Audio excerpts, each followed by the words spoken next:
This is Super Bowl 51. This is the third down and a long one situation, as Joe Buck referred to it, with 8 minutes and 40 seconds in Super Bowl 51.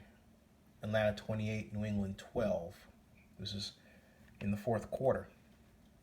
Now, the Falcons, from the start, elected to go with what Tom Landry would call a spread formation, a shotgun, and not run to pick up the first down. The Patriots countered with a loose, as you can tell, when I say loose, pass-ready defense, what I mean by that is there's no inside linebacker to fill the bubble areas. The bubble areas are these spaces between defensive linemen, okay, where normally an offense would exploit those spaces to run through to pick up a first down. They only needed to get to this yellow line. That was all they needed. Now, right now, they are in what is basically called a two down lineman defense, but it has two down linemen here, and it has 6 defensive backs and 3 linebackers. So basically, you call it a 2-6-3, if you will, 6, 7, 8, 9, 10, 11. Okay, and the Falcons here are putting Mohamed Sanu in motion.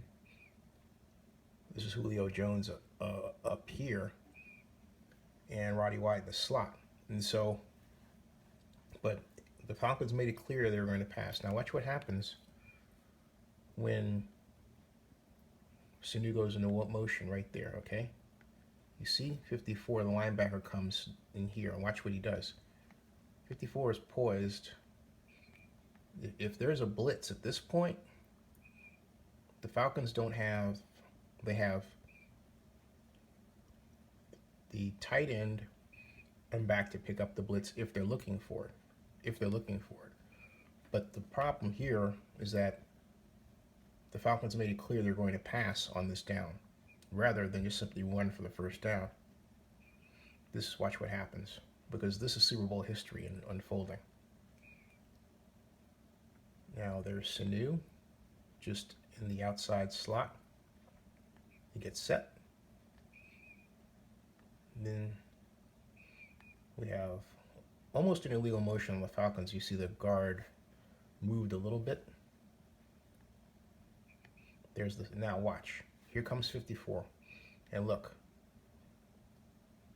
You see? Anatomy of a sack. He's gone. All right. And look. We have, I believe, Coleman in, but he's not looking for the blitzer. And so he goes right by him. You see that? He checks down. That's a lot, not even a great check down. Look at this again. Okay. Here is the snap, and here comes the linebacker. Here's 54. It's like at the last minute he decides, oh my gosh, I better, clip him. And he does that. But then Ryan misses the blitz entirely. Here. He's focused here. Man for man covered.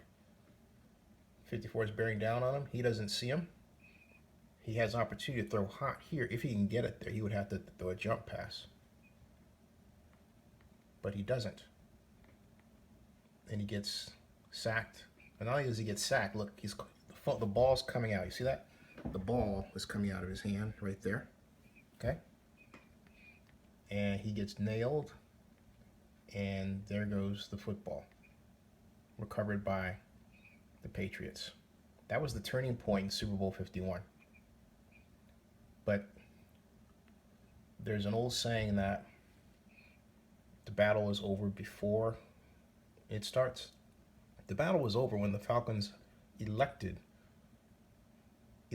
to pass on this third and long yardage situation when they were ahead 28-12. And not only that, consider this. They were throwing What is this? Okay. You see this is counting down 40, 30. They're throwing on their side of the field. Their side of the football field. The midfield stripe is back here, where the beginning of the NFL shield is, all right? That's midfield. So the Falcons basically made a call that was wrong from the perspective of situation in the game and field position. They should have simply ran to pick up the first down. They didn't.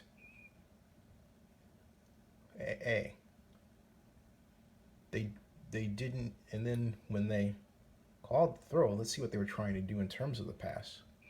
Because as you can see, Matt Ryan's head is in this, his attention's faced here.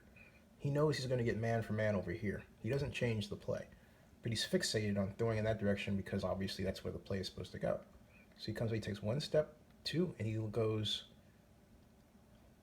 looking in that direction, and it's not open. And it's not open. He was about to throw deep. They were going to throw deep. They were going to throw deep on 3rd and 1 in their own territory. And thereby setting the stage for what happened. This was a turning point, major turning point in Super Bowl 51. I later asked Dan Quinn if he would change his philosophy from one that says, I'm going to call play and formation based solely on the type of personnel I'm going to get from the defense, and pay more attention to situation, down, and distance and time.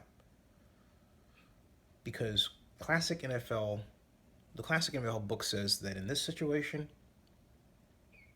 ahead by well over by 15 points, ahead by 15 points, you ahead by 16 points, and in the fourth quarter, and on your side of the field, not the Patriots side of the field, you run the football and pick up the first down. And if you don't do that, okay, you punt. But no, they negated that. And it's a very similar situation from the perspective of this obsession with matchup personnel to a point where it leads you to make the wrong decision, to the situation that occurred in Super Bowl 40, in Super Bowl 49, where the Seattle Seahawks, who had Dan Quinn as a defensive coordinator, and Pete Carroll elected to go with the matchup, and instead of giving it to Marshawn Lynch, 3rd and 1, 3rd and goal, right? He threw, and Malcolm Butler from the Patriots intercepted. And the Patriots won. So the lessons here are similar. Run the football in situations where it's obvious that you should run the football. Don't get cute. There you go.